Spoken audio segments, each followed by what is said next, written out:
Regresamos con argumentos por la señal de Globovisión. Nuestro invitado de esta tarde ya está en los estudios. El doctor en Ciencias Políticas, Carlos Raúl Hernández, nos va a estar acompañando para analizar el panorama político nacional. Al principio de la pausa hacíamos una revisión de las últimas noticias.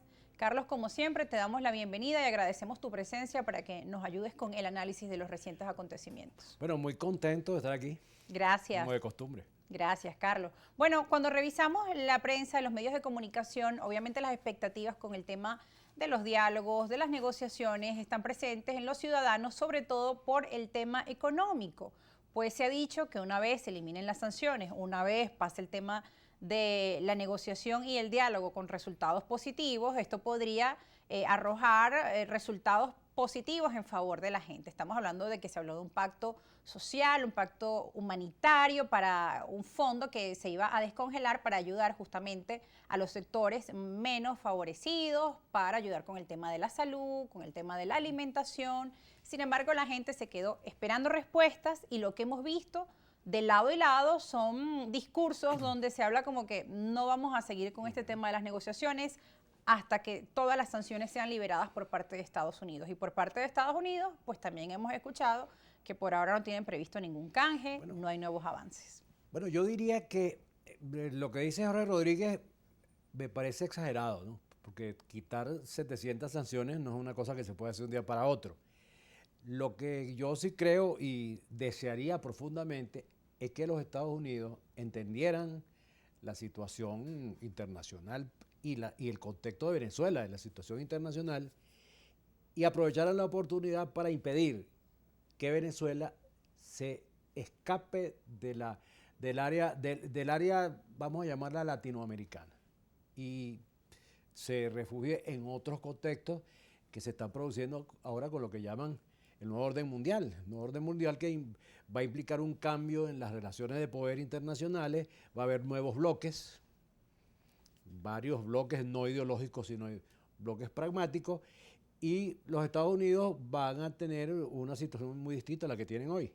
Sí, va a haber un bloque, China va a tener un bloque asiático, pero también con Rusia, pero también están los BRICS.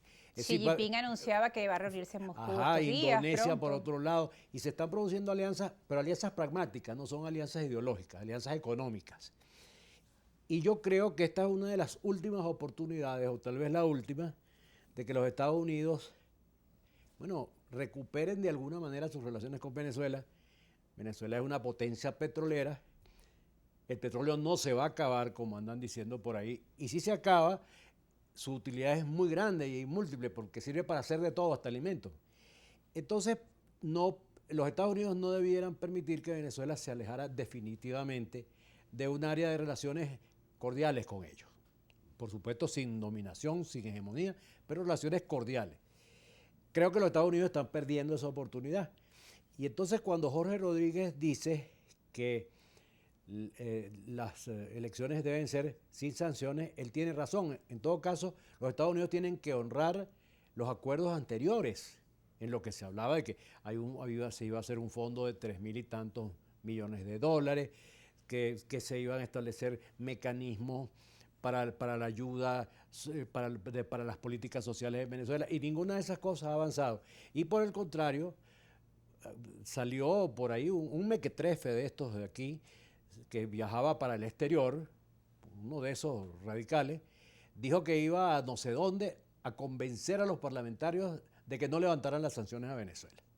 Bueno, incluso esto lo dijo recientemente después que tantas veces se ha dicho, incluso por parte de las encuestas, que la mayoría de la población venezolana rechaza las sanciones, que pareciera más que claro que ha afectado un tipo más de voluntad popular que la dijo que situación iba de para nuestro no sé país. dónde, no sé qué país iba, a convencer a los parlamentarios de que no aligeraran las sanciones contra Venezuela. Bueno, es una imbecilidad del quinto patio, entre otras cosas, porque las sanciones a quien perjudiquen a los venezolanos en su conjunto, no perjudican al gobierno.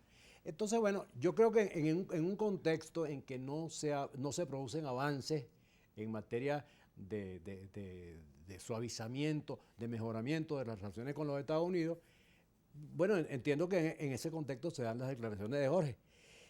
Ahora, yo creo que tanto los Estados Unidos como Venezuela deberían hacer un nuevo esfuerzo por cumplir con los acuerdos que se establecieron en México. Es decir, todos los venezolanos estamos esperanzados en que esos acuerdos se cumplan y que el país comience una nueva etapa de normalización de la vida política y social que nos afecta a todos. Bueno, es parte de lo que uno diría que es lo lógico en medio de las circunstancias y como tú mencionabas, un nuevo orden mundial, vemos a una China acercándose a Rusia, lo cual para Estados Unidos, digamos, todos estos elementos de sanciones contra Rusia al final, pues se les devolvieron, ¿no? Como mencionaban, el efecto Claro, es que los boomerang. Estados Unidos están aislando y no se dan cuenta. Están acabando con Europa y no se dan cuenta. Están acabando con sus aliados fundamentales, el caso de Y Europa. también hay acercamientos, por ejemplo, de Venezuela con Europa. Europa se está desindustrializando a toda velocidad. Están huyendo las empresas alemanas y las empresas francesas para Estados Unidos y para China. Cantidades de ellas. Pues. Yo vi que por lo menos 15 o 20 empresas de primera jerarquía se iban para China o para los Estados Unidos. Es decir, Europa está entrando en una debacle con las políticas proteccionistas del gobierno americano que son, como se dice en criollo, ¿cómo es? Comida para hoy, hambre para mañana, porque el proteccionismo americano lo que va a hacer es, bueno, estamos viendo lo que está pasando, ya han quebrado 2 bancos en los Estados Unidos, hay una inflación que no pueden parar, suben las tasas de interés y los bancos quiebran. El mercado de la vivienda se desploma. Y lo que mencionabas, la política práctica es necesaria, más entonces, pragmatismo. Estados Unidos están con la guerra y como consecuencia de todo el regreso a unas políticas anacrónicas, intervencionistas, están acabando con la economía europea y acabando con su propia economía. Ahora, ¿quién aparece en este momento en el mundo en este instante, como el líder en expansión? China. Ahora, los Estados Unidos, desgraciadamente, han caído desde Trump para acá en manos de un liderazgo que no entiende el mundo. O sea, no era la época de Clinton, que Clinton convirtió a los Estados Unidos nuevamente en potencia mundial, que en aquella época los Estados Unidos estaban en una situación de desmedro total. Es decir, bueno, venían de Reagan, que había iniciado una política de apertura y de cambio, la continúa Clinton, y Clinton crea 20 millones de empleos, precisamente abriendo la competencia. Porque en aquel momento la amenaza que hoy representa China, la representaba Japón. Pero Clinton, muy lejos de declarar la guerra al Japón, o montarle una guerra paralela a Japón, lo que hizo fue, bueno, vamos a competir. Yo te abro las fronteras, mándame tus corotos para que yo vea cómo tú los haces y lo voy a hacer mejor.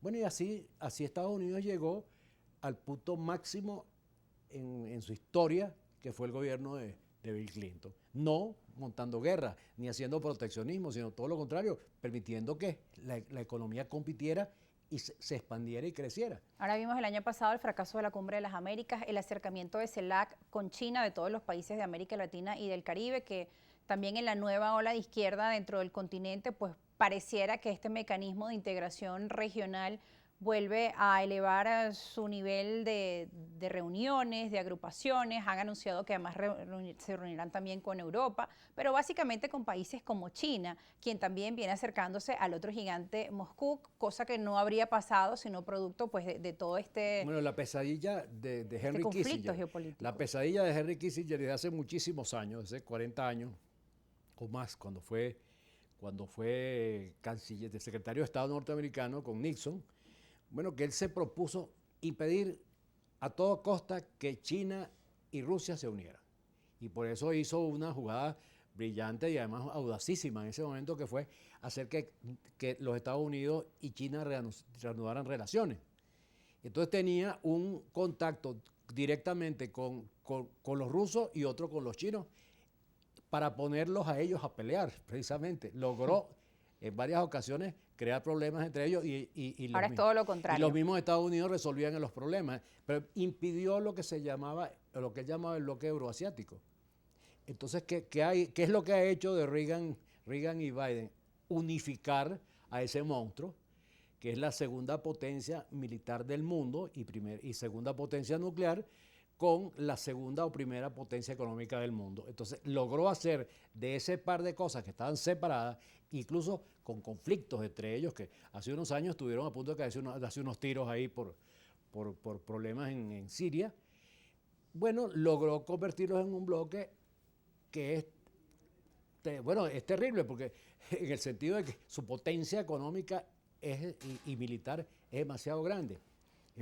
Es una nueva realidad que ineludible para los próximos tiempos como consecuencia de los errores cometidos.